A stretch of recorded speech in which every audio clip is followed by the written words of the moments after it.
Other people have been telling me their own stories, so it's not for me to tell my own stories. I think my own story will also help you to understand who I am and know how to relate with your God, knowing that whatever you are passing through, some people have also passed through that before or are passing through that. This my story, I tag it divorced before marriage. I was actually divorced before I got married. This story is for the attention of the Primate of all Nigeria, Most Reverend Nicholas Oko, the Primate of all Nigeria and the Bishop of the Diocese of Abuja. And it's also for the attention of Most Reverend Ignatius Kate, the retired Archbishop of Province 2. It's also for the attention of the whole Anglican Church worldwide. Why am I making this story known to all of us is this. I'm an Anglican by birth. I've been an Anglican, and as a child, as an Anglican, I was told that Anglican is my inheritance or is my heritage. So I've grown up with that notion. So if I don't let you know this, I will be doing injustice to myself, to humanity, to posterity, and to the Anglican Communion. So if you are watching this video, you can send it to the Primate, send it to any Anglican around you, and that will help us to correct some errors, or what I tag error in the Anglican Church. I don't believe that the Primate is aware of this. Most people have told me that if he's aware of it, he won't condone it. I have tried your grace to get across to you, so I deem it fit to communicate to you through this channel.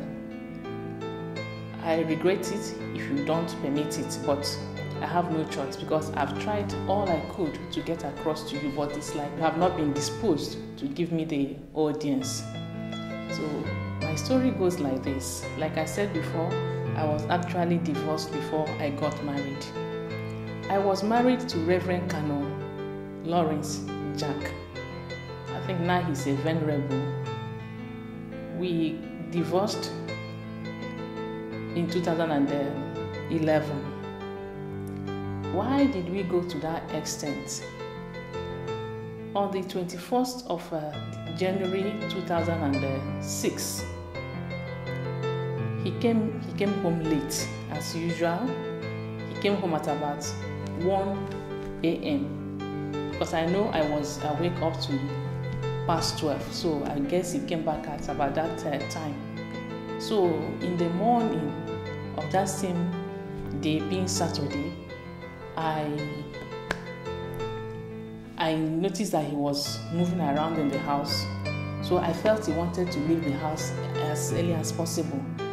I didn't ask him where he was going because of the problem on the ground. So I felt he knows where he was going, and since he doesn't like telling me where he goes, and I didn't bother to ask him. He left the house afterwards. Like I said, he came back home at about 1 a.m. and this is 4 a.m. or thereabout. Look at him getting ready to go out. So afterwards, he left the house, as I thought. But later on, he came back to the house. I came to my own room and tapped me. He said that his brothers wants to see me. I was wondering, such visits early in the morning, his brothers don't live in that neighborhood. So I was wondering, how could they have come that early? So my daughter heard it too, and that woke her up. My daughter was about 7 years plus.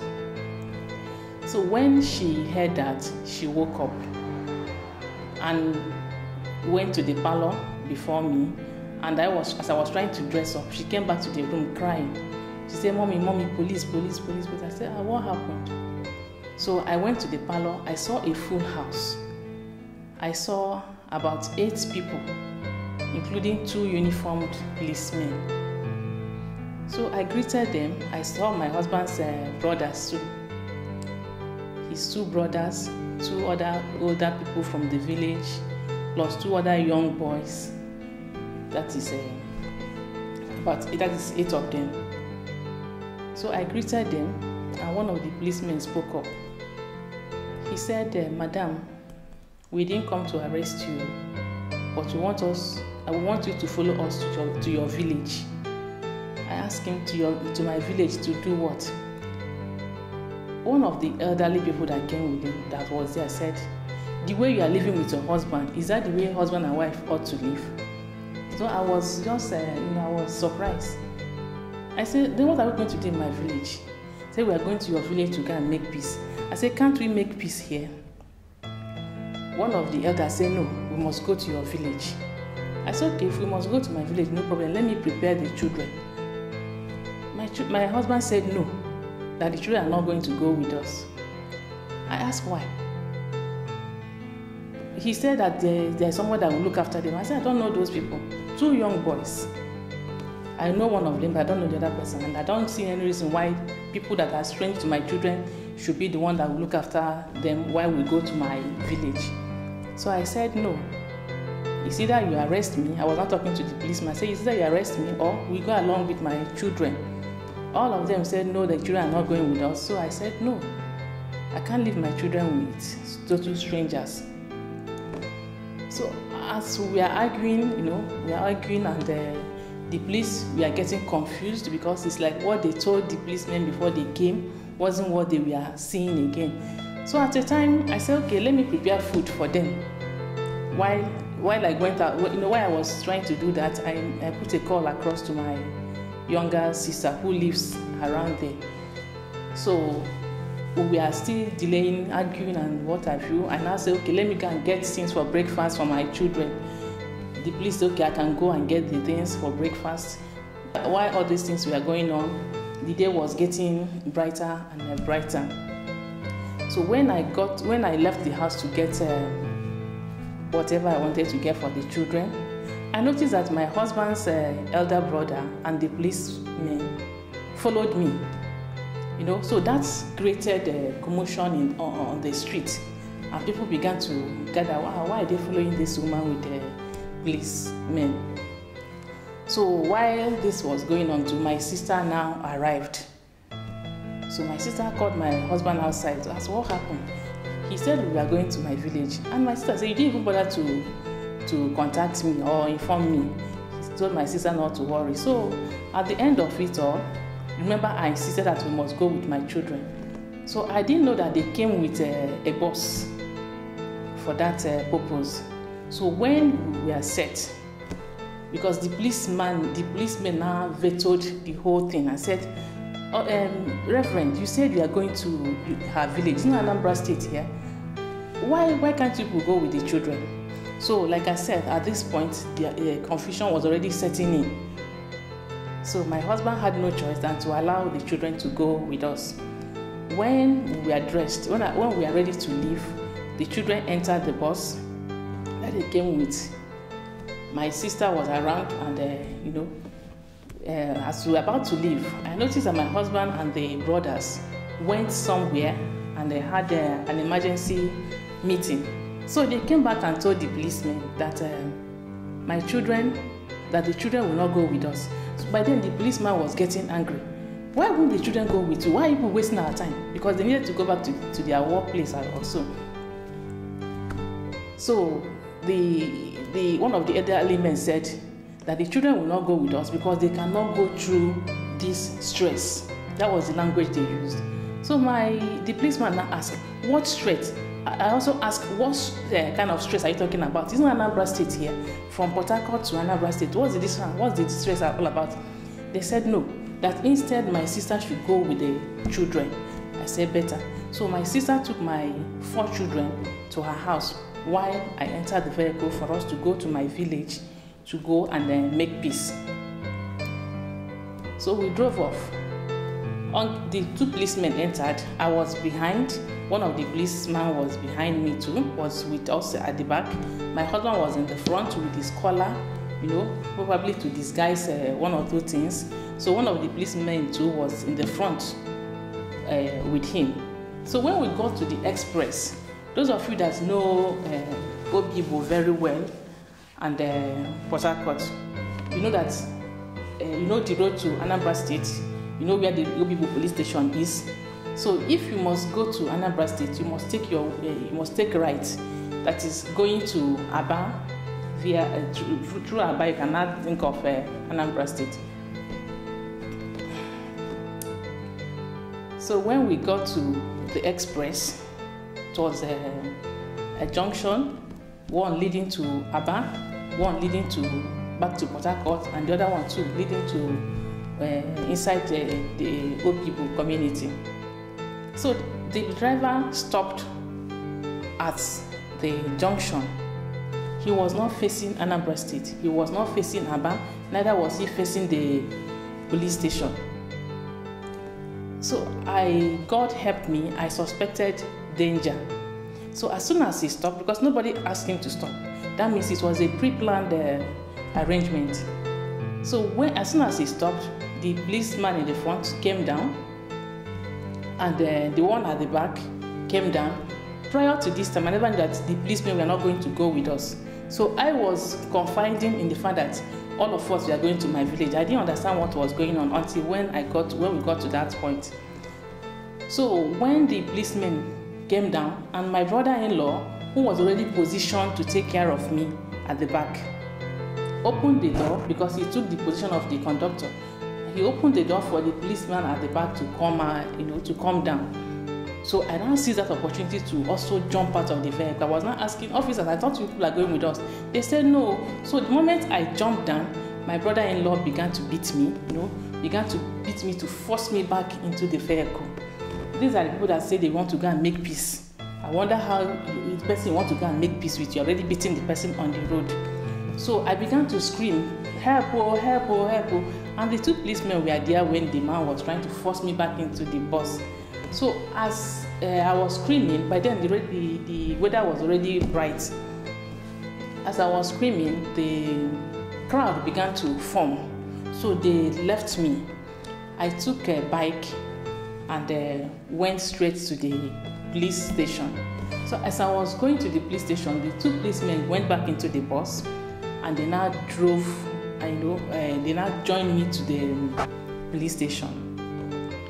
On getting there, with such a crowd, the DPO was not comfortable. So he asked what happened, because I was waiting for those at the counter to give me audience. So he asked, the DPO now came out and asked, what happened? Who are these people? So my husband, being a clergyman with collar, well-dressed, looking very responsible, he was the one that spoke. And the DPO now, he started with God bless you. So the DPO was now, carried away with the greeting, God bless you. So he began to explain. He said that this woman does not want me to do my work as a clergyman. He has made his bishop to sack me. I don't have any parish again. This, and that. She wants to kill me. So now I said, let's go to her village and make peace. And she refused. So I now spoke up. By this time I was already, agitating. I was already apprehensive. My words and my utterance was already, heavy. Someone that was already in deep frustration like that. So I told the officer that it's not the DPO. It's not as if I don't want to go to my village, but from the look of things, I don't have confidence in them again. I don't want to go along with them. Let them give me transport money, go to my village and wait for me. I will take a public vehicle and meet them there. So the DPO now said, what is wrong with it? I thought the important thing is for her to get to her village. They said, yes, okay, give her transport money. Let her go to the village and meet you people. So when the DPO took that decision, it was not convenient for my husband and his people. One of them said, no, if that is the case, we are not going again. So at this time, the policeman was now angry because it was very early in the morning, so he can't, afford to start the day with people that are not serious. He said, look at it, you said you want to go to her village to go and make peace with her. Oh, no problem. Go, she will come and meet you there. So they didn't have any other excuse than to give me 1,000 naira and left. By the time I got to my village, they were already there because I took, public transport, stopping here and there. Before I got there, they were already there. my people had already assembled, my father, my grandfather, my mother, my kinsmen. My dad had already gathered them. So by the time I came in, there was already tension in the air. My father was, an old man. My grandfather, they were not prepared. Such a thing coming from a man of God, the in-law that they had confidence in. So when my father asked him to, okay, what happened? My husband started, I want to kill him. He doesn't have parish anymore. The diocese has sacked him. Yeah, I made him to be withdrawn from foreign service. I did all this, I did all that. When he finished, my father said, you are welcome. My daughter, can we hear from you? So as I stood up to say my own, my husband got up and his people, that they are not ready to listen to any nonsense.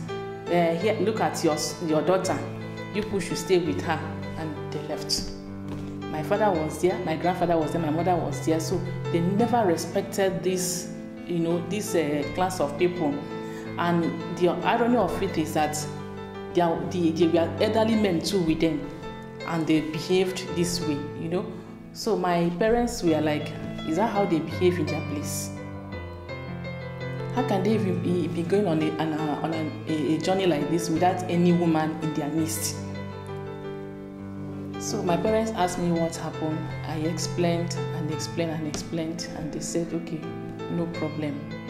What of the children? I said, the children are with my younger sister. It's okay, I should go back to Port Harcourt. Whatever it is, I should plead with him, because they can't understand this kind of movement. They don't believe that it's possible he was angry and things like that. So I left for Port Harcourt. Before then, I called my younger sister and I told her, this is what happened though.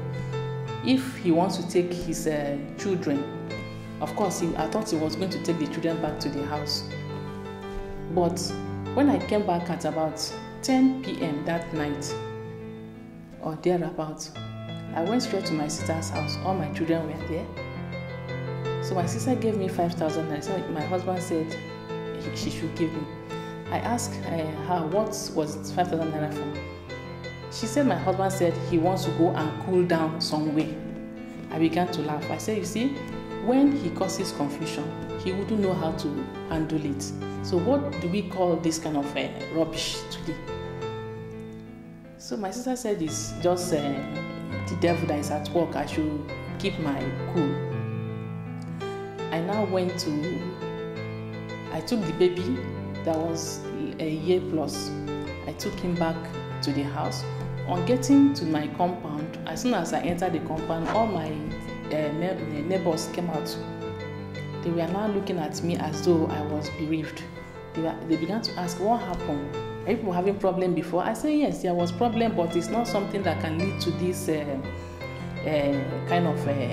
can lead to this embarrassment. So they were all looking at me. So how are you? Hope you are okay. I said, I'm okay. He said, are you sure you're okay? I said, I'm okay. So I entered my house. When I entered my house, and I knew why they were afraid. My husband had packed everything that he needed in the house and left for an unknown destination. So my neighbors were thinking that he eliminated me on the way and came back and picked all that he needed and left the environment. Because there's no way they would have been able to trace him. My people wouldn't have been able to trace him if at all he succeeded in doing what he wanted to do that Saturday. But I still give glory to God that I'm alive to make such statements so that we know that we have wolves in sheep clothing in the Anglican community. And I will be doing myself the service to humanity and to posterity if I don't speak up. It's been 13 years and I've been looking for an opportunity to talk with the leadership of the church. Anglican church is not a place where anybody can mess up and get away with it. And that is why I'm making this video and I've attentioned it to the people that matter. Anglican church is our inheritance. I was born and brought up as an Anglican. So when I saw that he had left the house, I called him. First of all, I called him at my sister's place, but he didn't pick. So my sister called him too, he refused to pick. So when I came back home and I began to call, what kind of rubbish is this? What has happened? Where has he gone to? So I cried, wept, and I slept alone. The next day, the children came back. When they came back, they met an empty house and they began to cry again. What of daddy? What happened? I said, I don't know. So they took my own phone and began to call him, and he refused to pick. So they kept on calling him and calling and calling and calling him, but he didn't pick. So before we left the Obibo police station that Saturday, they told the policeman, that the DPO, that I'm not going to go to the village, that they know me, that I'm not ready to go to the village, I'm avoiding the village. I promised the DPO that I'm going to come back on Monday and give him feedback on how we went, because I was very, very sure that I'm going to come back alive, or I was going to come back alive. So on Monday, I went back to the police station with my baby. The other children had already, I took them to school, then I now went to the police station. On getting there, I explained what happened to the policeman. The policeman was almost in tears. He said, what kind of devil came into this family like this? So he said, do we have problem before? I said, yes. The problem was, call your family members, call my family, I will call my family members. We all sit down and talk because of his behavior. So the DPO now collected his number from me and called him. Since he didn't know who was calling, he picked. So the DPO said, your daughter, your wife and your son are here. I thought you told us you are going to the village to go and make peace. What happened again? He told the policeman that he will handle it. The policeman said, come, you are losing your family. Come, even though you're a clergyman, you need help at this time. He said he wasn't going to come, that he's busy somewhere. He said, what will you be doing by this time that your family is on fire? So when he couldn't have an excuse again, he promised the policeman that he was going to come. So I waited from that 10 o'clock or thereabout till 1 p.m. He never showed up. So I told the policeman that I'm going, because I have to go to school and pick the children. He said, okay, I can go, but that if he comes back, if he shows up, that he will talk to him. So on Tuesday, he went, when he knows I will not be around.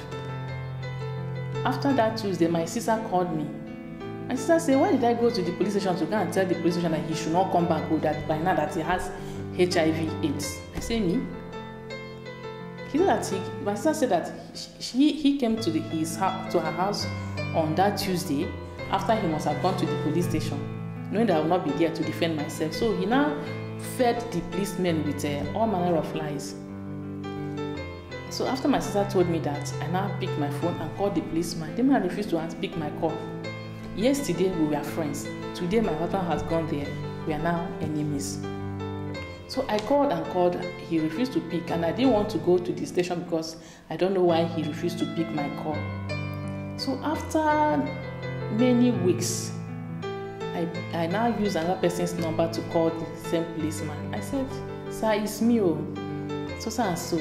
He said, you woman, you're a very stupid woman. You came here to feed me with lies. So you collected money from your husband and went back to the house and sat down. Then you came on Monday to come and lie to me that you went to the village. I'm talking of a clergyman. I'm not talking of a man that I met in the club. I met him in the church. I'm not talking of a man I met in any other place apart from the church. And he's with collar. So it happened that the reason why he didn't come on Monday when the police said he should come was for us not to have an opportunity to talk face to face. You have heard what I said he did in my place. He has said his own. Now let's talk face to face. He left. Now at the police station, he left. Now to even get your family members, let me get my family members, he said over his dead body.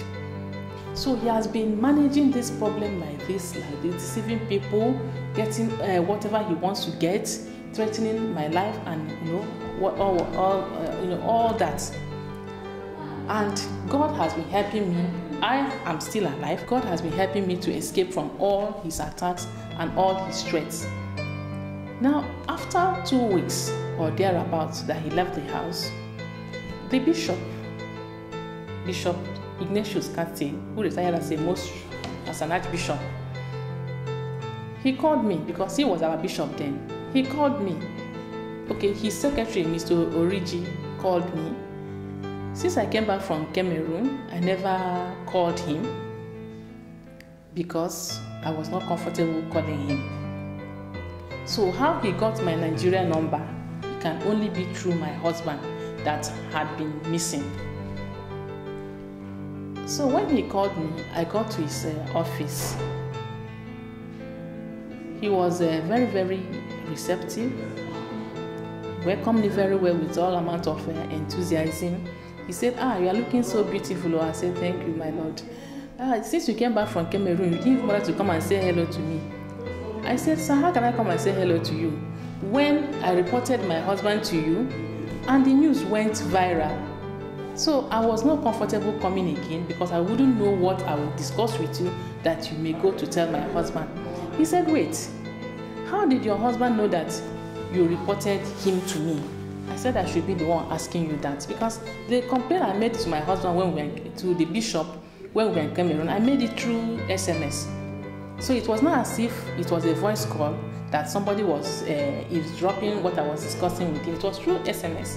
And what was the content of the message? Your Lordship, my husband's behavior with women here is causing me embarrassment. I don't want to stay in Cameroon again. I want to come back to Nigeria. That was the message, of which even anybody can handle such message. But I reported my husband to him because he is our father in faith. And I feel that he is the right person, or he was the right person to handle such case. But people began to call me from Nigeria. Why did you report your husband to the bishop? Why did you do this? Why did you do that? I was now wondering, this is what I reported to him. He has not even called the two of us. Then why should the news go viral? So because of that, I avoided him. So now the same bishop was now saying, how did your husband get to know that? I said, I don't know. So he now asked me, where is your husband? I said, I don't know. I now took that opportunity and narrated how we went, how we left the house. So he said, so you mean you don't know where your husband is? I said, I don't know. And I don't even know where to start looking for him because he came in the company of all his relations. So who will I go to ask about again? That means ask about him. That means they all know where he is. So I'm just praying and looking on to God to know what will come out of this whole drama. So the bishop asked me, what about the children? I said, the children are with me. He said, okay, I should go back home and take care of the children. That he will ask people around. Maybe they know where my husband is. I said, okay, your Lordship, now that you have called me, I was thinking of taking the children to the social welfare. And it's going to be a slap on the face of the diocese that an Anglican priest and his wife are bringing their children to welfare board. He said, no, I shouldn't go to that extent, that he will look out for my husband. I said, no problem. So after of course I have his number. So I called him after a few days as we arranged. He said he has not seen him, but I should give him time. I kept on calling him. At the time he stopped picking my call. So whenever I called him, the same response. I have not seen him, or give me time. So at the time he just got tired of picking my call. So I just stayed with the children and looking unto God. So one day his relation came from the village. He's based at Owerri, but he came to Port Harcourt. And one of those people that were with him, that came along with my husband that morning, brought him to the house. We can know that we are not staying in the campus. We are not staying in the vicarage. We are already out of the vicarage, so we are living in our own privately rented accommodation. So one of those people that came with my husband that morning took me to the village that morning. One of them brought him, this Mr. Peter also, Reverend Peter. So he came. I said, he wants to, what of your husband? I said, the person that brought you, didn't he tell you about my husband? He said, no, he didn't tell him anything. He said, and I told him what happened. He said, then why did the person bring him? Because that one that brought him, he knows his house in the village, in the Port Harcourt. So when he came down to Port Harcourt, he learned that we're already back from Cameroon, and he asked the man to bring him to our house, and the man brought him to our house and left. I said, this is what happened. I'm not from your village, so I don't know how you could do your things. He said that is unheard of. He said that his father is the eldest man in their kindred. How can they send a woman away with 4 children and the community is not aware of it? I said, I don't know. I'm just looking at the situation. So he said, okay, I shouldn't worry. He gave the children some money and left. After a few days, he came back. In fact, according to him, he said he didn't go back to Owerri again, and he went straight to the village and asked the kinsmen what happened. Say they didn't hear anything. He said, how can you allow for a woman with 4 children in this dispensation to be sent away with the children? He said there was nothing like that. So they now gave him another elderly man. The 2 of them came back to my place so that they will hear from me. So I explained everything that happened. They were still showing worry. So they said I shouldn't go. I should just calm down, that they will handle the whole thing. In my presence, they called my husband. Say, come back home. You don't have any problem with your wife. He said he wasn't going to come. They called, and if they didn't do it, I would have said, okay, maybe they were playing pranks. They called him, but he refused to come. So they now left. They said they were going to still get the community to talk to him. So that one was still on the pipeline. Now, this thing happened in January 2006. Now the month was going into the year, and I was looking for solution. So I went to meet one of our members when we were still in Nigeria. I went to him and I did meet him. That's the person of Barrister Emeka Ichoku. Emeka Ichoku is one of my son's godfather. So we pastored his church at St. Barnabas Elekohe. So I went to see them, just not for anything important, but let me just go and say hello to them, because I know they are very nice people. If you're talking of a straightforward person, at least I know Barrister Ichoku. So when I got there, I didn't see he was not at home. So I sat with his wife in the company. I was with another woman, another member of the church. So we went there. When we got there, we sat with the wife and we were talking. So I began to explain to the wife. As I was explaining, I was shedding tears. The wife was shedding tears too. What kind of rubbish is this? After all this suffering, after 4 years, because they knew how it was, So while we were talking, Barrister Ichoku came in. When he saw me, he was so excited. He said, Madam, how is Igrita? I said, which one is Igrita? He said, how is St. Barnabas? I said, I don't know what you're talking about. He said, are you people, you and your husband, are you not serving at Igrita again? I said, I don't know. He said that when we came back from that, I now told him what happened. He said, no, that is not possible. That when we came back from Cameroon, that he had a very bad report from Cameroon. That him, Barrister Ichoku, was the chairman of the committee, of the disciplinary committee that looked into his matter in Cameroon. My name was not mentioned. Remember what he told my parents was that he has been sacked from the Anglican Church, and that it was because of me that he was sacked.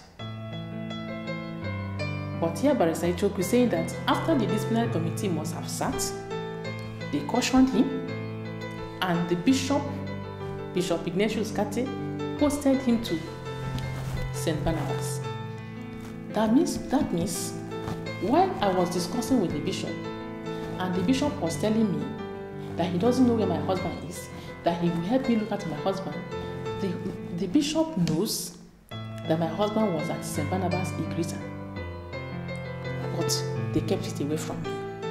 So I have been trying to get to the leadership of the church. What happened? I want to know. What has my husband told the church, especially Archbishop Ignatius Kati, that will make him to stoop so low to lie to me about my husband? When we say, Your Lordship, my Father and the Lord, we have such confidence in you. So if anybody had been pursuing me, I would have run to the bishop's house. But it happens that my husband and the bishop, we are working hand in hand to make sure that, to make sure that I'm out of the picture so that my husband can remarry. I don't know what I must have done to the bishop. But you can see that from our discussion, we had good rapport. If we don't have good rapport, I wouldn't have reported my husband to him. I know what I went through, or the battle I fought when we were at St. Barnabas here, to ensure that the bishop came for episcopal visit, and he knew it, because he was not expecting the kind of reception he had that time. When our boys' brigade was waiting for him at the Elekohia entrance, he passed them with his driver, because he was not expecting that anybody will mount guard of honor for him. But because of the work that I did with the help of majority leader of River State House of Assembly, then Tamuno Sisi, we made sure that everything was in place so that he can come. My husband was just dangling, pushing here, he goes there, pushing there, he goes there. So I never had any problem with the bishop. When the wife left, I know how I mobilized the women to make sure that she was happy. So according to my husband, after he saw the bishop's wife thanked him and said that what they got from St. Barnabas Elekohia was enough for them to open a boutique, because I made sure that they were comfortable. So what happened? What went wrong that we make a whole bishop to be lying again, in conjunction with my husband? My husband was just a canon then. So what was he? How important was he to the bishop that will make the bishop to go out of his way to lie to me? Now you may be wondering what happened. I've not said that there was no issue on ground, but like I said, the issue on ground can be solved amicably. All I needed was get your family members, I'll get my family members, we sit down and talk. But he said over his dead body. Now, what led to that? God will help me. I will let you know the key points. When we meet in any assembly that the Anglican Church we call, I will say more. When I was expecting my fourth son, who happens to be the last child, my husband told me that if I survive that pregnancy, I should know that God didn't call him. And I told him that God didn't call you. I'm going to survive it. And he said, let's bet. The Bible said that the enemy came to steal, to kill, and to destroy. But he forgot that there is God in heaven who came to give us life and to give it in abundance. That is the grace I'm enjoying as a Christian and as a child of God. When my husband said that, you may think he wasn't serious. I also thought he wasn't serious, but I was able to reject it immediately. So when it was time for me to put to bed, my husband didn't beat me throughout that pregnancy, unlike the other pregnancies, that any little thing he would beat, any little thing would start kicking me, because this one he didn't beat, but he did all manner of things that can take any woman's life. Why didn't he beat me? Because of the warning that the gendarme police in the police in Cameroon gave to him. If you touch her again, we will come for you. When the matter got to them, they told him, you're a clergyman. The man said, you're a Christian and a Muslim. You're an Anglophone and a Francophone. If you touch her again, I will come for you. And that was why he didn't beat. But he did everything. So it was his inability to beat. That was why he made that statement. Say, if I survive it, I should know that God didn't call him. And I say, God didn't call you. I'm going to survive it. And I survived it, to his shame. But he tried. He didn't succeed. What happened? When it was time for my EDD, my EDD was to be on the 23rd of November 2004. Our now harvest was on the 21st of November 2004. So before then, he has collected money from the harvest committee that I was going to prepare fried rice. So when I asked the harvest committee members, they said that it was my husband's suggestion that I should prepare fried rice for the occasion. So you can imagine a pregnant woman in that condition going to prepare fried rice for the whole church, and there was nobody that can prepare fried rice according to them. So I took it as a challenge and I collected the money. On that Saturday, I was supposed to go for shopping for the cooking. He left the house as early as 7 a.m. or 6 a.m. We woke up and we didn't see him. Okay, no, we had a message that one of our members died. So he left for the man's house. And I was expecting that he would come back latest 7 o'clock or thereabouts. So when it was 9 a.m. after sweeping with the women, and I was set for going to the market. I was set for the market, but I needed to take money from him for our own family shopping. But he left the house. He didn't come back. He left his phone at home. Now, even if he wasn't going to give me the money for the family cooking, at least he should give me the money for. At least he should stay at home to take care of the children, because the children were still young, and I was to go to the market with my first child. So I didn't see him. I waited till at about 11. By then the sun was already high. He wasn't there. 12, he came in. So when he came in, I said, okay, thank God. I started preparing, but he entered the kitchen and he never came in again. From there, I started waiting again. He still left his phone at home. So eventually, I left the house at about 1 p.m. for the market. So I left the children with the widow that stays in the vicarage there. So I came back at about 3 p.m. only for me to enter the kitchen, only for me to come in and discover that he was sleeping in the house. The children were still with the widow. So I entered the kitchen to drop what I bought, and my daughter went into the room to drop the clothes I bought for her. She came back to the kitchen and said, "Mommy, take. Daddy said I should give you for cooking." 3 o'clock. That means the reason why he left the house was for me to go to the market 2 times, and for him to punish me, for him to ensure that his prophecy that I'm not going to survive that pregnancy comes to fulfillment. So I left for the market again 2 times. By this time around, I was already down. I came back and I started cooking. The women helped me. In the morning, we went to bed at about 1 a.m. In the morning, we woke up again and started cooking. So on Monday, which was 22nd, that was after the harvest, I was already worn out. But I didn't know. No, outwardly, you'll be seeing a dead person, but inwardly, I was still strong. So the clothes I bought for my daughter on that Saturday, I need to return it to the seller because there were some amendments, so I needed to change. When I got to the shop, I didn't meet the woman that owns the shop, but I met the husband. So the husband called me and said, "Madam, I want to take you home." I said, "Oh, thank you." So I did what I wanted to do, and he took me home, drove me into the church premises, and left. The next day, being Tuesday, as usual, my husband left the house as early as possible again.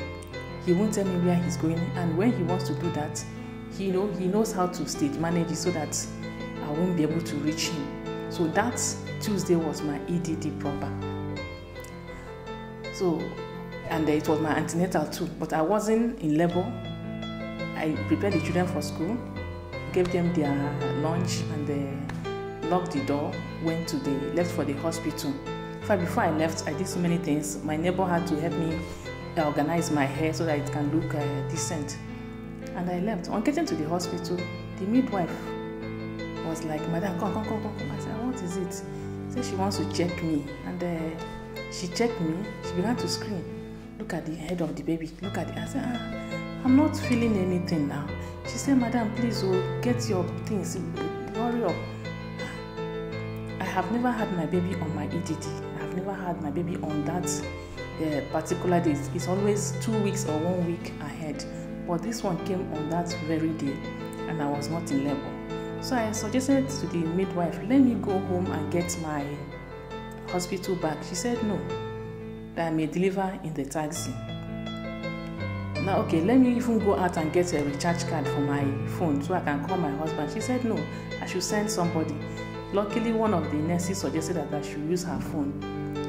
So since I'm going to use somebody's phone, I needed to call somebody that I can trust, somebody I know where he is, because it's possible my husband was not even in town. Some days he behaves like that, he gathers his things, leave the country, even leave the house or leave the town. So I decided to call one of our members, Mrs. Obi. I asked her to please go to the house, help me get my things. Go to my daughter's class, collect the keys to the house and take her to the house. She will show you where I kept my hospital bag. But when she got to the house, it happened that my husband was in the house, so she didn't bother herself going to see my daughter in the classroom. On getting to the house, she saw my husband watching the telly, and she was surprised. You are here, but your wife is in the hospital. It's in labor and she's in the hospital. So according to her, my husband screamed and said, what? How can I leave the house without telling him that if anything should happen to me, his hands are not there? So the woman said, okay, she said I should get her hospital bag. He said he doesn't know where the hospital bag is. So the woman now called me and said, where is the hospital bag? I said, my daughter knows where the hospital bag is. She said, no, that she's already inside my house and my husband is around. I said, oh, go into my bedroom, open the wardrobe, you will see the hospital bag. That was how she brought the hospital bag to me, and my husband still refused to come. So on getting to the hospital, she asked me, what happened now? Why didn't you tell your husband? I said, my husband was not at home when I left the house. But the impression he gave to the woman and everybody concerned was that he was at home. I just walked out on him. But luckily, some of the elders of the church asked him, since you were at home and you saw her going to the hospital, why didn't you go with her? But the story changed when he came down to Nigeria. The story in Cameroon was that you abandoned your wife to die. But the story in Nigeria was that I refused to tell my husband that I was in labor. So after he got the information that I was in the hospital and I didn't inform him, he was so furious, according to people that told me. So he began to visit our members from one person to the other, announcing my obituary. My wife has left for the hospital. If anything should happen to her, my hand is not there. So when he tells people, or when he told people that this is what is happening, they began to wonder if anything was wrong with him. How can your wife be in labor and you are here? So, but he was so obsessed with this prophecy that must come to pass. I must give up that day with the baby. So he was telling everybody, if anything should happen to her, you see, I'm not in the hospital with her. So if anything should happen to her, my hand is not there. What will happen to her, and why shouldn't your hand be there? Why are you here? Why are you not in the hospital with her? So after all said and done, I now went into labor proper. The baby's head that the nurse saw disappeared. From 11 o'clock that he got the information till 4 p.m., I was in severe labor, but the baby refused to come. So when the surgeon wanted to leave, because the medical director was a surgeon, when he wanted to go, the midwife said, wait, I've never seen this type before. A few hours ago, the labor was there. There was no labor, and this is the head of the baby. Now there is labor, there is no, the head of the baby suddenly disappeared. By then I was already giving up, I was getting weaker and weaker. And the doctor said he had no choice than to section me. So I should call my husband. By then it was about 5 p.m. So I called, I told him I don't have credit. So he collected my husband's number from me and called him. Lo and behold, it was my daughter that picked the call. And my daughter said, I am the pastor's daughter. My father is not at home. So the doctor was upset. How can a man leave his phone at home by this hour of the day? He called again and my daughter kept saying the same thing. So I requested to speak with my daughter. I asked my daughter, why are you picking daddy's call? Where is daddy? She said, daddy left the house as soon as they came back from school, and gave her instruction that if anybody should call, just say, I am the pastor's daughter, my daddy is not at home. So at this time, the doctor had no choice, since I was registered in that hospital. So he started making arrangements to take me to the theater. All of a sudden, my husband walked in, casually, and the doctor was now asking him, where did you give your phone to your daughter? As usual, he wouldn't answer in my presence. He wanted to answer where I wouldn't be there to know what he will tell, what response he will give. When I was in the theater, okay, he told the doctor that I always have prolonged labor that lasts for days. The doctor said no, that he has to section me, and immediately, because the doctor said if he leaves me here, I will be screaming and laboring for nothing, because the baby was already on my chest, and there's no way I can vomit the baby. So the best thing is to take me to the theater, of which the doctor did. So when we got to the theater, the doctor has already injected me, and he discovered that the oxygen was faulty. So everybody was now in that dilemma. What happened to the oxygen?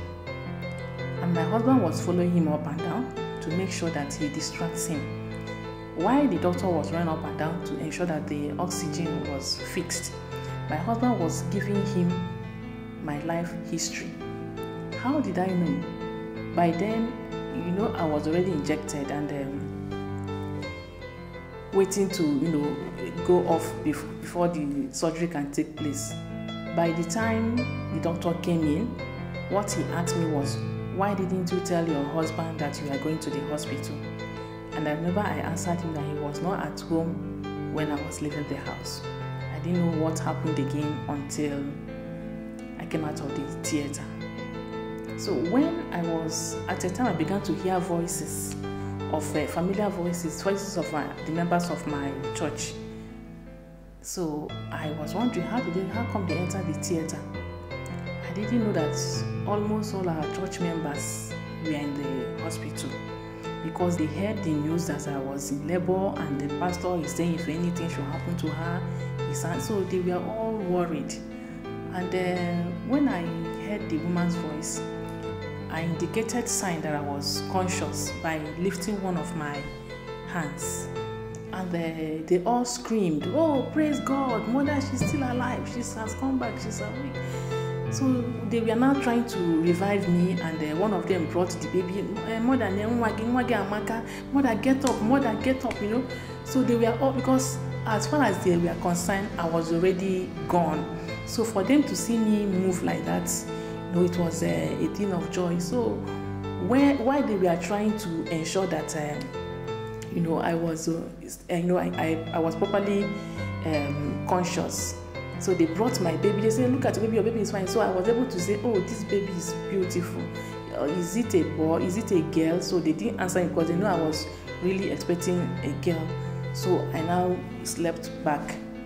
So while this was happening, according to them, my husband sneaked out and left the hospital. So I thank God that it went well, and the women now decided to share themselves among the days, since I was to stay in the hospital for 10 days. So they had a roster. You stay with her today, this other person will stay with her tomorrow. So it was like that. Then the next day, my husband came back with the other children. Thank God there was always a woman standing by to take care of my needs. So he left with the children that day. The next day he came back with alone. So I began to trying to be friendly and try to chat me up. He said, "Mommy, you are very heavy." I said, "How?" He said, "When he was trying to carry me out of the theater, I was too heavy for him that the nurses have to come and assist him. I was wondering, how can he be the one to bring me out of the theater?" So he continued. He said, "The moment I heard that you were in labor, I was so confused. I'm not coming in there, I didn't know what I was doing again. In fact, I was so confused that I forgot my phone at home." When the Bible said that there is no peace for the wicked, God knows what he was saying. because he didn't see my call. He only saw the doctor's calls, but he didn't know that I knew what he did and I knew what he told everybody before I put to bed. So after all said and done, I was discharged and I got home. After a few months, the baby passed on.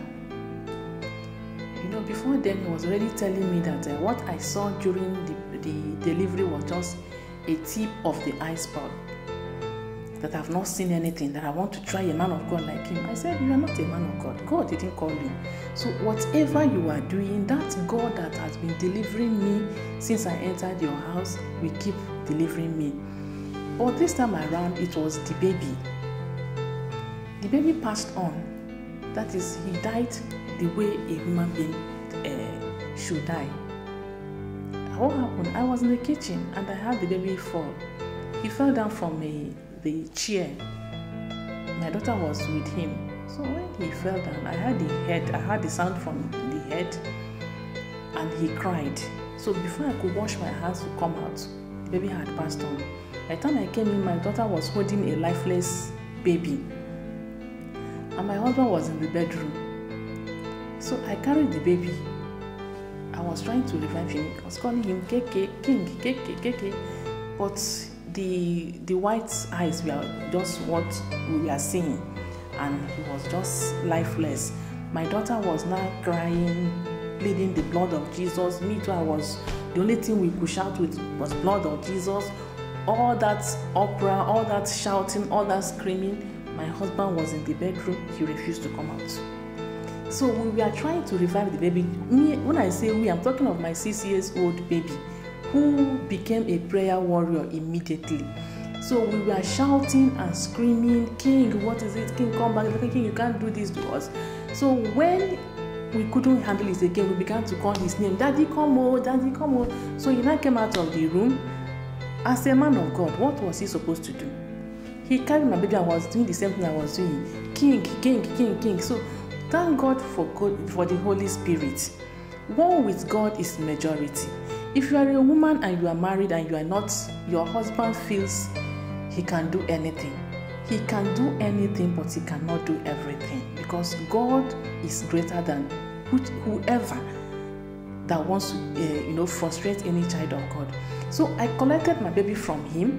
By then, it was a case of do or die affair. I didn't know what to do again, but God was just leading me.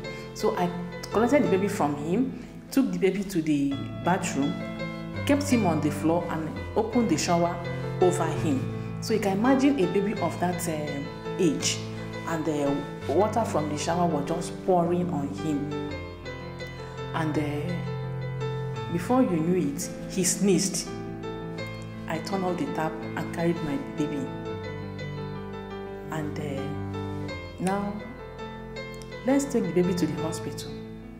When I was in labor, he said I didn't tell him before I left for the hospital. Now, this won't happen in your presence. Let's go to the hospital. His response was, do you know what is wrong with the baby? Happy God has taken control. That was how I went to Mountain of Fire. You can see that Igbo man said, Nke abrozi egwu, nke abrozi oku nwata na-agba ngada anya. It has come to the point where I have to run for my life, because my husband is supposed to be my pastor, he's supposed to be my husband, he's supposed to be the father of the children. Now he is not there. So what do I do? Should I sit down and be answering pastor's wife while I lose my life and that of my children? So I attended Mountain of Fire. And I didn't discuss anything with the pastor, because he knows that I'm the pastor's wife of the pastor of the Anglican church over there. So I went with my baby, and he told me one thing, that God will make you to be wiser than your enemies. That was enough for me, and that has been the watchword that has kept me and the children up to today. The problem with my baby continued. He was in that state. Before you know it, whenever he has any little attack, he slumps.